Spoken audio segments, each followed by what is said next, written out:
Welcome back to Balaji creations Telugu. నమస్తే అండి, నేను మీ బాలాజీ.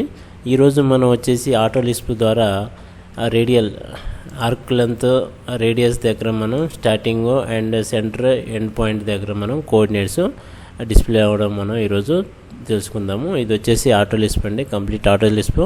దీన్ని మనం ఎలాగ చేయాలి, ఎలాగ తీసుకోవాలని చెప్పేసి చూద్దాము. ఇది వచ్చేసి మనకి అలైన్మెంట్ అండి. మనకి వచ్చేసి టోటల్ 50 కిలోమీటర్ అలైన్మెంట్ అనుకోండి. దానిలో వచ్చేసి మనం ఆర్క్ రేడియస్ దగ్గర కానీ ఆర్క్ దగ్గర కానీ మనం కోఆర్డినేట్ తీయలేమండి. స్ట్రైట్ లైన్ దగ్గర అయితే మనం పాలిలైన్ లేదా లిస్ట్ని కొడితే మనకి కోఆర్డినేట్ అనేది వస్తుంది.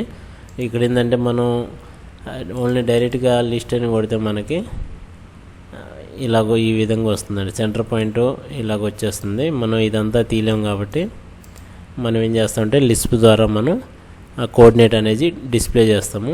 చూడండి, ఇప్పుడు వచ్చేసి ముందుగా మనం ఏపీ అని ఎంటర్ చేయాలి. ఏపీ అంటే అప్లోడ్ అండి. దీనిలో వచ్చేసి మనకి ట్యాబ్ కోడ్ అని లిస్ప్ ఉంటుంది, దీన్ని లోడ్ చేయాలి. ఓకే, ఇక్కడ మనది tab code list successfully loaded అని ఉంది. తర్వాత ఇక్కడ మనం క్లోజ్ చేసుకోవాలి. ఓకే, క్లోజ్ చేసుకున్న తర్వాత మనం ఇక్కడ ట్యాబ్ కోడ్ అని ఇవ్వాలి, కమాండ్ ఇవ్వాలన్నమాట. కమాండ్ ఇచ్చిన తర్వాత మనం ఎంటర్ అని కొట్టాలి. ఎంటర్ అని కొట్టిన తర్వాత సెలెక్ట్ ఎల్డబ్ల్యూ పాలిలైన్ అని ఉంది. అంటే మనకి ఏదైతే radius plus straight line coordinate కావాలనుకుంటున్నామో ఆ కోఆర్డినేట్ మనం ఆ లైన్ మీద మనం క్లిక్ చేయాలన్నమాట. క్లిక్ చేయగానే మనకి ఈ విధంగా ఒక టేబుల్ అయితే వచ్చింది. ఈ టేబుల్ని మనం మనకి ఎక్కడ కావాలంటే అక్కడ క్లిక్ చేసుకొని దీనిలో మనం చూసుకోవచ్చు అన్నమాట. ఇక్కడ వచ్చేసి a point x y and radius అని ఉంది. ఇది చెక్ చేద్దాం. A point centre B, C centre, D centre, E తర్వాత సెంటర్ ఎఫ్, జి. ఓకే, తర్వాత లెంత్ వచ్చేసింది. ఓకే, ఇది వచ్చేసి 3.540 కిలోమీటర్. ఇప్పుడు మనం రేడియస్ చూసేద్దాం. రేడియస్ అంటే ఈ రెండింటికి ఏకి బికి మధ్యలో రేడియస్ వస్తుందన్నమాట. ఓకే, ముందుగా మనం ఏ ఎలా వచ్చింది, బి ఎటు సైడ్ వచ్చిందో అనేది చూసుకుందాము. ఏ ఇక్కడ వచ్చింది. తర్వాత దీన్ని మనం క్లిక్ చేసినట్లయితే ఇది సెంటర్ పాయింట్ అవుతుంది. తర్వాత ఇక్కడ బి అవుతుంది. తర్వాత ఇది సి, ఇది స్ట్రైట్గా ఉంది కాబట్టి ఇంకా సెంటర్ పాయింట్ ఏం చూపించలేదు. తర్వాత సికి డికి సెంటర్, ఇక్కడ చూడండి సికి డికి సెంటర్ పాయింట్ కోఆర్డినేట్ ఇచ్చాడు. ఓకే, దాని తర్వాత ఈఎఫ్, ఇక్కడ ఏంటంటే 2 పాయింట్లు ఒకే దగ్గర ఉన్నాయి కాబట్టి ఈఎఫ్ అనేది ఇక్కడే డిస్ప్లే అనేది అయింది. ఇక్కడ నుంచి ఇదంతా స్ట్రైట్ లైన్ కాబట్టి మనకి జీ వర్క్ కూడా స్ట్రైట్ లైన్ కాబట్టి ఒక సెంటర్ ప్లస్ జీ అనేది చూపించారు. ఓకే, ఇక్కడ వచ్చేసి మనం ఒకసారి రేడియస్ అనేది చెక్ చేద్దాము. ఏకి అండ్ బికి మధ్యలో రేడియస్ 1231.491 ఉంది. ఓకే, మనం ఒకసారి రేడియస్ చెక్ చేద్దాము.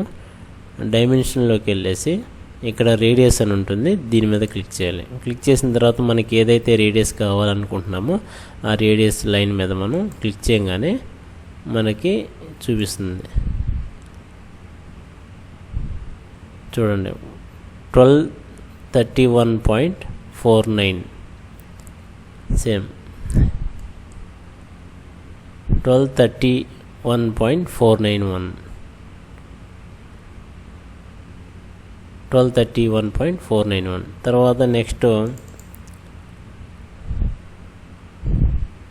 సికి అండ్ డికి రేడియస్ చూద్దాం. సేమ్ ఇక్కడ కూడా మళ్ళీ డైమెన్షన్లోకి వెళ్ళి రేడియస్ అని కొడతాం. రేడియస్ అని క్లిక్ చేయగానే మనకి ఇక్కడ చూపిస్తుంది 578.06. ఇక్కడ మళ్ళీ చెక్ చేద్దాము. 578.055 ఉంది కాబట్టి 06 కింద రౌండ్ ఫిగర్ తీసుకుంది.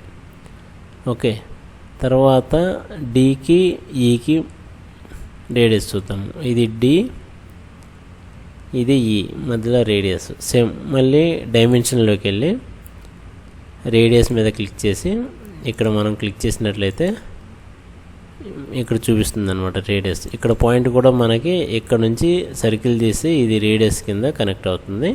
కాబట్టి దీని రేడియస్ వచ్చేసి 252.260. ఓకే, ఈ టేబుల్లో చూద్దాము ఎంత వచ్చిందో.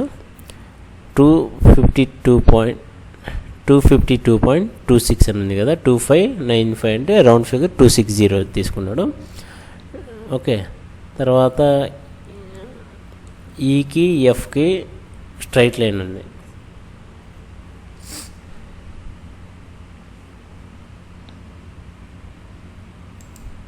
ఈ మూడు కూడా ఒకటే. ఓకే, కాబట్టి మనం ఎఫ్కి జీకి స్ట్రైట్ లైన్ ఉంది కాబట్టి ఎఫ్కి జీకి పాయింట్ 2 పాయింట్లు ఇచ్చాడు. ఓకే, ఈ రెండు మనం కన్సిడర్ చేసుకుంటాం. దీన్ని రేడియస్ ఇక్కడేం లేదు కాబట్టి 0 ఇచ్చేసాడు. ఓకే, టోటల్ లెంత్ వచ్చేసి 3.54 కిలోమీటర్స్.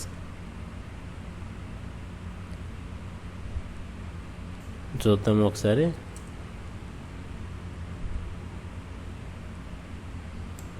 $3.5406 ఇది కిలోమీటర్లో వచ్చేసింది.